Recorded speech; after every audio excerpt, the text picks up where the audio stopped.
அனைத்து நண்பர்களுக்கும் வணக்கம். நம்ம இந்த வீடியோல இம்பாசிபிள் யாருங்கிற கொரியன் டிராமாவோட கண்டினியூ தான் பார்க்க போறோம். போன வீடியோல காங்கோ கம்பெனில சேர்ந்து சேர்மனுக்கு நம்பிக்கையான ஒரு ஆளா மாறவும், அதுக்கப்புறம் என்ன நடக்குதுன்னு இந்த வீடியோல பார்ப்போம். சேர்மனோட ரெண்டாவது பையன் அவன் அப்பாவுக்கு எதிராக சில வேலைகள் பண்ணிட்டு இருக்க. அதெல்லாம் டேவுக்கு தெரிய வரவும் அதை சேர்மன் கிட்ட சொல்லாம சரியான நேரத்துக்காக காத்துட்டு இருக்க. அவன் காத்திருந்த நேரமும் வந்துருச்சு. சேர்மன் எந்த கட்சிக்கு பணத்தை கொடுக்குறாரோ அந்த கட்சியில இருந்து நடக்க போற எலெக்ஷனுக்காக ஒரு கேண்டிடேட்டை தேர்ந்தெடுக்கவும், அந்த கேண்டிடேட் சேர்மன் சப்போர்ட் பண்ற ஆளில அதை தெரியவும், நான் ஒருத்தனுக்கு சப்போர்ட் பண்ணி அவன் இப்படி எலெக்ஷன்ல நிக்காம போறான்னு சொல்லி சேர்மன் கோவத்துல இருக்கவும், அப்பதான் டேவோ இதுதான் சரியான டைம்ல அவரோட ரெண்டாவது பையன் அவருக்கு எதிராக பண்ண வேலையும், எலெக்ஷன்ல உங்க கேண்டிடேட் நிக்காம இருக்கிறதுக்கான காரணமே உங்க பையன் தானோ. ஹேக்கர் மூலமா கிடைச்ச எல்லா தகவலையும் காத்தி உங்க ரெண்டாவது பையன் ஆப்பிரிக்கன் ஃபவுண்டேஷனுங்கிற பேர்ல அவன் சப்போர்ட் பண்ற ஆளுக்கு தேவையான பணத்தெல்லாம் அவன் தான் இல்லீகலா டிரான்ஸ்ஃபர் பண்றதாவும், இதுக்கு நம்ம கம்பெனி வக்கீல உடந்தேன்னு சொல்ல அதை கேட்ட சேர்மன் கோவப்படுறாரு. ஆனா டைம் இது கோவப்பட வேண்டிய நேரம் இல்ல, உங்க பையனுக்கு பதிலடி கொடுக்க வேண்டிய நேரம். உங்க பையன் மறுபடியும் உங்களுக்கு எதிராக எந்த ஒரு விஷயமும் பண்ணாம உங்க கண்ட்ரோல்ல இருக்கு, நீங்க ஏதாவது ஒண்ணு பண்ணிதான் ஆகணும்னு அதுக்காக ஒரு பிளான் பண்றாங்க. அதே நேரத்தில் ரெண்டாவது பையனை அவங்க அம்மாவை தான் காட்டுறாங்க. சேர்மன் ஹெல்த்ல ப்ராப்ளம் இருக்கிற விஷயம் அவரோட மனைவிக்கு தெரிய வந்திருக்கும். உன் அப்பாவோட ஹார்ட்ல ப்ராப்ளம் இருக்கு, அதனால அவரோட உயிருக்கு எப்ப வேணாலும் ஆபத்து வரலாம். இந்த வாய்ப்பை பயன்படுத்தி அவருக்கு எதுவும் ஆகிறதுக்கு முன்னாடியே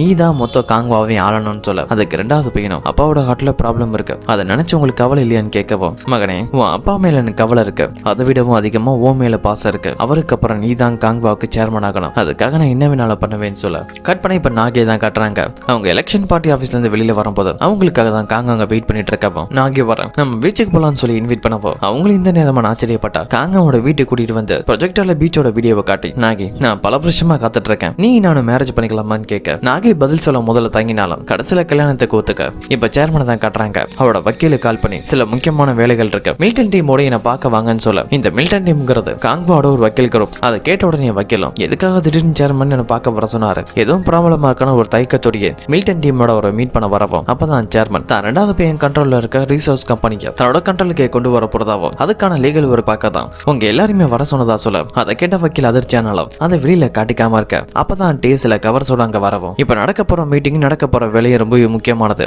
அது முடிகிற வரைக்கும் இந்த ரூம்ல இருக்க யாருமே வெளியில இருக்க ஆளுங்களை கான்டாக்ட் பண்ண கூடாதுன்னு அவங்க மொபைல் எல்லாம் வாங்கிக்க. இப்ப பேப்பர்ஸ் எல்லாம் செக் பண்ணிட்டு இருக்கும் போது அந்த இடத்துல வக்கீல் மட்டும் மிஸ் ஆகுறாரு. அதை டே நோட் பண்ணிட்டு இந்த வக்கீல் எங்க தான் போயிருப்பாருன்னு பார்த்தா இப்ப அந்த வக்கீல தான் காட்டுறாங்க. ரெஸ்ட் ரூமுக்கு வந்து சேர்மன் ரெண்டாவது பையன் வந்து கம்பெனியை வாங்க போறாரு, இந்த விஷயத்தை எப்படியாவது அவனுக்கு இன்ஃபார்ம் பண்ணி ஆகணும்னு சொல்லி யோசிச்சுட்டு இருக்கும் போது அங்க டேவும் வர அவரோட மொபைலை கொடுத்து, வக்கீல் சார் உங்களுக்கு ஏதோ ப்ராப்ளம் நினைக்கிறேன், யாருக்காவது நீங்க இன்ஃபார்ம் பண்ண வேண்டியது இருந்தா இந்தாங்க உங்க போன், சீக்கிரமா இன்ஃபார்ம் பண்ணிட்டு கொடுங்கன்னு சொல்லவும் வக்கீல் அதை வாங்க தயங்குறாரு. எங்க தான் இந்த போனை வாங்கினா டேவு கோயில சேர்மனுக்கு சந்தேகம் வரணும், அதனால எனக்கு போன் வேணாம்னு சொல்லிட்டு வேலையை பார்க்க ஆரம்பிக்கவும் அங்கிருந்து எப்படியாவது ரெண்டாவது பையனுக்கு இன்ஃபர்மேஷன் கொடுத்தாகணும்னு சொல்லி திங்க் பண்ணிட்டே இருக்கவும் இப்ப ரெண்டாவது பையனை தான் காட்டுறாங்க. அந்த வக்கீல் மூலமா சேர்மன் பண்ற வேலை ரெண்டாவது பையனுக்கு தெரிய வரவும் அவன் அம்மா கிட்ட வந்து, அம்மா ஒரு பெரிய பிரச்சனை, அப்பா என்னோட கண்ட்ரோல் இருக்க கம்பெனியா டைரக்டா அவரோட கண்ட்ரோலுக்கு கொண்டு வர போறதா சொல்லப்போம். அதை கேட்ட அம்மாவும் புரிஞ்சுக்கிறாங்க, சேர்மனுக்கு நம்ம பண்ற விஷயம் எப்படி தெரிஞ்சிருக்கு, அதனாலதான் நமக்கு எதிராக ஏதோ ஒரு பிளான் பண்றாங்கன்னு சொல்லி புரிஞ்சுக்கவும் இப்ப கட் பண்ணா அதுக்கு அடுத்த நாள் நடக்க போற ஒரு முக்கியமான மீட்டிங்கை தான் காட்டுறாங்க. அங்க சேர்மனோட ரெண்டு பசங்களும் கம்பெனியோட போர்டு டைரக்டர் ஷேர் ஹோல்டர்ஸ் எல்லாம் வந்திருக்க. அங்க சேர்மன் எல்லாருக்கும் முன்னாடி ரெண்டாவது பையனை பத்தி பெருமையா பேசுறாரு. என் ரெண்டாவது பையன் ஒரு கம்பெனியை உருவாக்கி அதை பெரிய லெவலுக்கு கொண்டு போயிருப்பான், அந்த ரிசோர்ஸ் கம்பெனி, அதெல்லாம் என் பையனோட திறமையை பாராட்டி அவனுக்கு அடுத்த கட்ட பொறுப்பு தரப்போறான், அதுக்காக அவன் கண்ட்ரோல்ல இருக்க ரிசோர்ஸ் கம்பெனியை டைரக்டா காங்வால எனக்கு கீழே கொண்டு வர போறேன், அதோட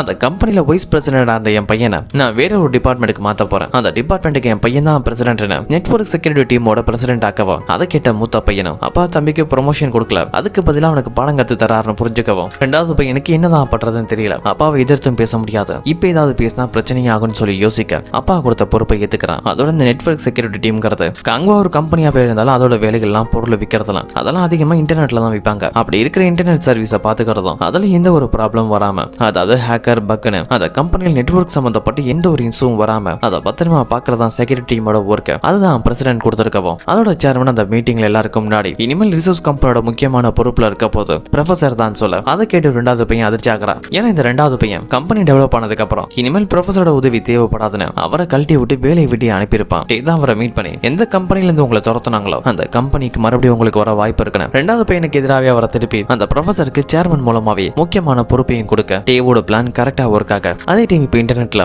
ரெண்டாவது பையனை பத்தினா சில நியூஸ் ஸ்ப்ரெட் ஆயிட்டு இருக்கு. அதுல சேர்மனோட ரெண்டாவது பையன் ஏற்கனவே ஒரு முக்கியமான பொறுப்புல தான் இருந்தாரு, அவருக்கு ப்ரொமோஷன் கொடுக்கறதா சொல்லி செக்யூரிட்டி டிபார்ட்மெண்ட்டை கொடுத்திருக்காங்க. இது ப்ரொமோஷனா இல்ல டி ப்ரொமோஷனா, சேர்மனோட பையனை கம்பெனில இருந்து விலக்க நினைக்கிறாரான்னு சொல்லி ரூமர் ஸ்ப்ரெட் ஆகிட்டு இருக்கவும் அதால பையன் ரொம்ப டென்ஷனா இருக்க. அந்த விஷயம் அவங்க அம்மாவுக்கு தெரிய வருது. அதனால சேர்மனோட லாக்கர்ல இருந்து ஒரு முக்கியமான பென் டிரைவ் எடுத்துட்டு வந்து, என் பையன் கிட்ட இருந்து அவனோட கம்பெனியை நீங்க பிடிங்கிருக்கீங்க, அந்த கம்பெனியை மறுபடியும் நீங்க அவங்க கிட்ட தரணும், இல்லனா உங்களுக்கு தான் பிரச்சனைன்னு கேட்க சேர்மன் அதை பெருசா எடுத்துக்கல. அப்பதான் அந்த பென் டிரைவை காட்டி, உங்க கம்பெனியில் நீங்க பண்ண பண மோசடி அதெல்லாம் மறைக்கிறதுக்காக மில்டன் டீம் மூலமா நீங்க பண்ண எல்லா விஷயமும் இந்த பென்ட்ரைவ்ல இருக்கு. இதை நான் வெளியில கொண்டு வருவேன். அப்படி மட்டும் வெளியில கொண்டு வந்தா உங்க கம்பெனிக்கு ஆபத்து, உங்களுக்கு ஆபத்துன்னு சொல்லி மிரட்ட அதை கேட்ட சேர்மனுக்கு நெஞ்சு வலி வர ஆரம்பிக்குது. அதே டைம்ல தான் சேர்மனோட மனைவிக்கு ஒரு கால் வருது. அதை அட்டன் பண்ணி பேசினா காங்வா கம்பெனில ப்ராசிக்யூட்டர் ஆபீஸ்ல இருந்து ரைடு வந்திருக்காங்கன்னு இன்ஃபர்மேஷன் வரவும் அதை சேர்மன்ட்ட சொல்லி நான் உங்களை அழிக்கிறதுக்கு முன்னாடி என்ன விடவும் வேகமா யாரோ ஒருத்தவங்களை பழிவாங்க காத்துட்டு இருக்கான்னு சொல்ல சேர்மனுக்கு நெஞ்சு வலி அதிகமாயிட்டே இருக்கு. அதுக்கான மருந்து எடுக்க போகும்போது அந்த மெடிசன் தவறி கீழே விழுந்துரும். அவரோட மனைவி கிட்ட உதவி கேட்கிறாரு. அவங்கள அந்த மருந்து எடுக்க வராங்க. ஆனா எடுக்காம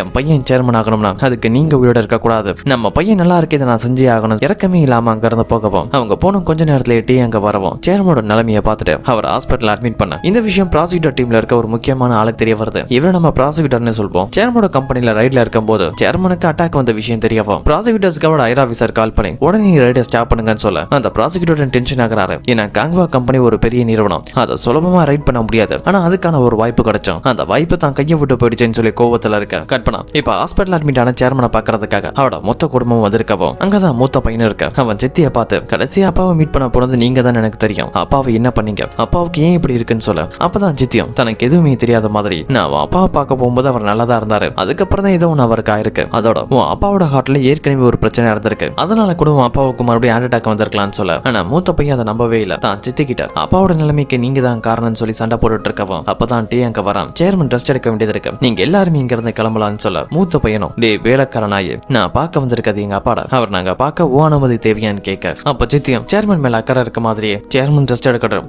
நாம யாருமே அவருக்கு தொல்லை கொடுக்காம இங்க இருந்து கிளம்புவோம்னு சொல்ல மொத்த குடும்பமும் அங்க இருந்து கிளம்புறாங்க. அப்படி போகும்போது ஜோ கிட்ட அவங்க அம்மா உன் அப்பாவோட ஹெல்த் கண்டிஷன் ரொம்பவே மோசமா இருக்கு, சீக்கிரமாவே உனக்கு மேரேஜ் பண்ணணும்னு சொல்ல பொண்ணு அப்பாவோட ஹெல்த் கண்டிஷன் தான் மோசமா இருக்கு, கொஞ்ச நாள் ஆகட்டும்னு சொல்லி சமாளிக்க அதுக்கு அம்மாவோ அதெல்லாம் முடியாதுமா, உனக்கு சீக்கிரமா மேரேஜ் பண்ணியே ஆகணும், உன்னோட நாங்க சம்பந்தப்பட்டது மிகப்பெரிய பணக்கார குடும்பம், அவங்க உதவி இருந்தா மட்டும்தான் உன் அண்ணனை சேர்மன் ஆக்க முடியும், அதுக்காக இந்த கல்யாணம் நடந்துதான் ஆகணும்னு சொல்லிட்டாங்கிறத போகவும் ஜோகியோ என்ன நடந்தாலும் இந்த கல்யாணத்தை பண்ணிக்க கூடாதுன்னு ஒரு முடிவுல இருக்க. ஜோகியோட அம்மா உங்களுக்காக ஒரு மாப்பிளையை பார்த்திருப்பாங்களே, அந்த மாப்பிளையை கால் பண்ணி நான் உன்னை பார்க்கணும்னு சொல்ல இப்ப மூத்த பையனை தான் காட்டுறாங்க. அவன் மனைவியோட போயிட்டு இருக்கும் போது அவன் மனைவி ஒரு ஐடியா கொடுக்குறாங்க, நீங்க இதுக்காக டீவோட சண்டை போட்டுட்டே இருக்கீங்க, அவனை மாதிரி ஒரு புத்திசாலி உங்க கூட வச்சுக்க ட்ரை பண்ணுங்க, அவன் உங்க அப்பா பக்கம் தான் என்ன அவனுக்கு எப்படியாவது பணம் கொடுத்த வாங்குங்கன்னு சொல்லவும் அதை எப்படி முடியும், அவன் அப்பாவோட பல வருஷம் இருக்கிறதா சொல்லவும் நீங்க சரியா நோட் பண்ணல நினைக்கிறேன், உங்க தங்கச்சிக்கு அவன் மேல ஒரு கண்ணு, அதை எதுவும் பயன்படுத்தி அவனை உங்க பக்கம் இழுக்க முடியுமான்னு கேட்க இன்னொரு பக்கம் ரெண்டாவது பையனை அவங்க அம்மாவையும் தான் காட்டுறாங்க. அம்மா நம்ம தான் அப்பாக்கு எதிராக பிளான் பண்றோம் சரி, ஆனா திடீர்னு எதுக்காக அப்பாவோட ஆபீஸுக்கு ரைடு வரணும், அதுக்கான காரணம் யாரா இருக்கும்னு கேட்க அம்மாவும் அதுக்கான காரணமும் அப்பாவை பழிவாங்கன்னு நினைக்கிற யாரா வேணாலும் இருக்கலாம், ஆனா அது இப்போ முக்கியம் இல்ல, சேர்மோட ஹெல்த் கண்டிஷன் இப்போ மோசமா இருக்கு, அதோட பெட்லயும் இருக்காரு, இந்த வாய்ப்பை நம்ம பயன்படுத்திக்கணும், இந்த வாய்ப்பை பயன்படுத்தி காங்வாவை நம்ம கண்ட்ரோலுக்கு கொண்டு வர வழியை பார்க்கணும்னு சொல்ல இப்ப ஹாஸ்பிட்டல் இருக்க டேவை தான் காட்டுறாங்க. காங் கிட்ட அந்த மெசேஜ் வருது, நான் ஹாஸ்பிட்டலுக்கு வெளியில தான் வெயிட் பண்ணிட்டு இருக்கதா, உடனே டேவும் காங்க பார்க்க வர காங்க அவன் அப்பாவை பார்க்கணுங்கிறா, ஆனா டே வேணாங்கிறான். காங்கோ நீ எனக்கு கொடுத்த வாக்கு ஞாபகத்துல இருக்கா, காங்வா நிறுவனத்தை எனக்கு சொந்தமாக்குறேன்னு அந்த நிறுவனத்துக்கு என்ன சேர்மன் ஆக்குறேன்னு அந்த வாக்கினும் அப்படி தானே இருக்கு, இப்ப சேர்மன் உயிருக்கு போராடிட்டு இருக்காரு, அவருக்கு மட்டும் எது நடந்தா நீ சொன்ன எதுவுமே நடக்க போறதுல தான் அப்பாவை பார்க்கணும்னு சொல்ல ஆனா டே தடுக்கிறான். காங் என்ன நம்பு, என்ன நம்புறதா இருந்தா நீ இப்போ அப்பாவை பார்க்க கூடாதுன்னு சொல்லவும் காங்கால் அதை ஏத்துக்க முடியல. அதே நேரத்துல டேவோட வார்த்தையை மீற முடியாம அங்க இருந்து போகவும் அப்பதான் டேக்கு மூத்த பையன்கிட்ட இருந்து கால் வருது. அவரை மீட் பண்ண அவரோட இடத்துக்கு வர சொல்லவும் அங்க மூத்த பையனை வந்து மீட் பண்ணா. என் அப்பா சேர்மனோட ஹெல்த் கண்டிஷன் மோசமா இருக்கு, இப்ப பெட்ல இருக்கவும் அவருக்கு அப்புறம் சில முக்கியமான பொறுப்புகள் என்கிட்ட தான் வரும், அதனால ஒன்ன மாதிரி ஒரு திறமசாலி என் அப்பாவோட இருந்த மாதிரியே என் கூடவே இருக்கணும், அதுக்காக என்ன வேணாலும் தரேன்னு சொல்ல அதுக்கு டேவும் மூத்த பையன்கிட்ட உங்க கிட்ட இருக்க மொத்தப்பும் வேணும், உங்க கிட்ட இருக்க பவர் ஷேர்ஸ் மொத்தத்தை என்கிட்ட தந்தீங்கன்னா நான் உங்க கூட இருக்கிறதா சொல்லவும் அதை கேட்ட மூத்த பையன் கோவப்படுறான். இருந்தாலும் இப்ப கோவத்தை காட்டுறது நல்லது இல்லைன்னு தெரிஞ்சுக்கவும் நான் உனக்கு ஒரு வாய்ப்பு கொடுத்தேன், அதை நீ ஏத்துக்கல, சரி இங்க இருந்து போகலாம்னு சொல்ல டே அங்க இருந்து கிளம்பும் போது அப்பதான் அவனை கிராஸ் பண்ண மாதிரியே ஒரு ஆளு போகவும் இது மூத்த பையனோட டிரைவர் தான். மூத்த பையனுக்கு டே மேல ஒரு கோபம், அதை டைரக்டா காட்ட முடியலன்னு அவரோட டிரைவரை வர சொல்லி அவன் அடிச்சு கோவத்தை காட்டிட்டு இருக்க அந்த டிரைவர் கிட்ட அப்படியே ஒரு முக்கியமான வேலையும் கொடுக்குறாரு. அந்த டே என்ன பண்றான், அவன் பிளான்லாம் என்ன, யார் எல்லாம் மீட் பண்றான்னு மொத்த தகவல் எனக்கு வேணும், அவனை 24 மணி நேரமா ஃபாலோ பண்ணு சொல்ல இப்ப டேவையும் நாகியை தான் காட்டுறாங்க. அவங்க வழக்கமா மீட் பண்ற ரூஃப் டாப்ல மீட் பண்ணவும் அங்க நாகியும் சேர்மனோட ஹெல்த் கண்டிஷனை பத்தி நானும் கேள்விப்பட்டேன், அவருக்கு உண்மையிலே என்னதான் ஆச்சு, அவர் குடும்பத்துல என்னதான் நடக்குதுன்னு கேட்கவும் டே அதுக்கு பதில் சொல்லல, நீ ஏன் என்கிட்ட பதில் சொல்ல மாட்டேற, ஏன் மேல நம்பிக்கை இல்லையான்னு கேட்கவும் டேவும் அதுக்கான அதிகாரம் காங்குக்கு மட்டும் தான் இருக்கு, அவன் ஒருத்தன் கேள்விக்கான பதில் மட்டும் தான் நான் சொல்வேன், என்ன அதிகாரம் பண்றதுக்கான உரிமை அவனுக்கு மட்டும் தான் இருக்கு, மற்றபடி நான் வேற யாருக்கும் கட்டுப்பட வேண்டியதில்லைன்னு சொல்லவும் நாகியும் அப்ப அந்த அதிகாரம் சீக்கிரமாவே எனக்கும் வரப்போறதுன்னு சொல்றாங்க. அதுக்கான அர்த்தத்தை டேவும் புரிஞ்சுக்கிட்டு நீ காங்க கல்யாணம் பண்ண சம்மதிச்சிட்ட வாழ்த்துக்கள்னு சொல்லிட்டு அங்க இருந்த ஹாஸ்பிட்டல் உள்ள சேர்மனை தான் மீட் பண்ண வரவும் சேர்மன் அங்க நல்லா தான் இருக்காரு, சேர்மனுக்கு உண்மையிலே ஹார்ட் அட்டாக்லாம் வந்திருக்காது, ஹார்ட் அட்டாக் வந்த மாதிரி நடிச்சிருப்பாரு, ஏன்னா இது எல்லாமே டேவோட பிளான் தான். இப்பதான் இவங்க நடுப்பேர் பண்ண எல்லா பிளானையும் காட்டுறாங்க. சேர்மனுக்கு தனக்கு எதிராகவே தான் பையன் சதி பண்ற வேலை தெரியாம அவனுக்கு பாடம் கத்து கொடுக்க நினைக்கிறாரு, அவன் கண்ட்ரோல் இருக்க கம்பெனியை வாங்க நினைக்கிறாரு. அப்படி ஒரு விஷயம் நடந்தா அதை அவரோட மனைவிக்கு தெரிய வரும். சேர்மன் பண்ண மோசம் அவரோட மனைவிக்கு தெரியறதால அதை வச்சு பிளாக்மெயில் பண்ண வாய்ப்பு இருக்குன்னு ஆல்ரெடி கேஸ் பண்ணவும் தான் அவரோட மனைவி எதுவும் பண்றதுக்கு முன்னாடியே பையன் கிட்ட இந்த கம்பெனியை புடுங்கினதுக்கு அப்புறம் ப்ராசிக்யூட்டர் ஆபீஸ்க்கு இவங்களே ஒரு ஃபேக்கா கம்ப்ளைண்ட் கொடுத்திருப்பாங்க. ப்ராசிக்யூட்டர் ஆபீஸ்ல இந்த கம்பெனிக்கு ரைடு வர அந்த டைம் சேர்மன் ஹார்ட் அட்டாக் வந்த மாதிரி நடிக்கவும் அந்த ரைடை ஸ்டாப் பண்ணியிருப்பாங்க. இது மூலமா ரெண்டாவது பையன் இந்த கம்பெனியை புடுங்கி தான் மனைவியால் எந்த ஒரு ப்ராப்ளம் வராத மாதிரி சமாளிச்சாலும் இன்னும் ப்ராசிக்யூட்டர் ஆபீஸ்ல அந்த கேஸ் பெண்டிங்ல தான் இருக்கு. அதே நேரத்தில் சேர்மன் ஆசைப்பட்ட மாதிரி ராயல் ரோடு ப்ராஜெக்ட் நடந்தே ஆகணும். அவர் 2 பசங்கள யாராவது ஒரு ஆள் கிட்ட பொறுப்பை கொடுத்தா அவங்க கண்டிப்பா சேர்மனுக்கு எதிராகவே பிளான் பண்ணுவாங்கணும். அந்த வாய்ப்பை பயன்படுத்தி உங்க ஆசையை நிறைவேற்றணும்னா அதுக்கு சரியான ஆளு உங்க 3வது பையன் உங்க கம்பெனில இருந்து உங்ககிட்ட இருந்து தள்ளி இருக்கவன் அவன் தான் இந்த பிளானுக்கு சரியான ஆளா இருப்பான்னு சொல்லவும் சேர்மன் அதை பத்தி நல்லா யோசிச்சு பார்க்க ஒரு விஷயம் சொன்னா கரெக்டா இருக்குன்னு அவனை முழுசா நம்புறாரு. அதனால தான் பையனை கூட்டிட்டு வர சொல்றாரு. கூடவே என் பையன் காங் இங்க வரலாம், ஆனா நாளைக்கு அதிகாரம் கேட்டு அவன் எனக்கு பிரச்சனை கொடுக்க கூடாது, அதுக்கேற்ற மாதிரி கண்டிஷனை போடு, அப்படிப்பட்ட ஒரு கண்டிஷனுக்கு ஒத்துக்கிட்டா மட்டும்தான் அவன் நம்ம பிளான்ல ஒரு முக்கியமான அங்கமா இருக்க முடியும்னு சொல்ல இதோட இந்த வீடியோ கம்ப்ளீட் ஆக இதுக்கப்புறம் என்ன நடக்குதுன்னு அடுத்த வர வீடியோல பார்ப்போம்.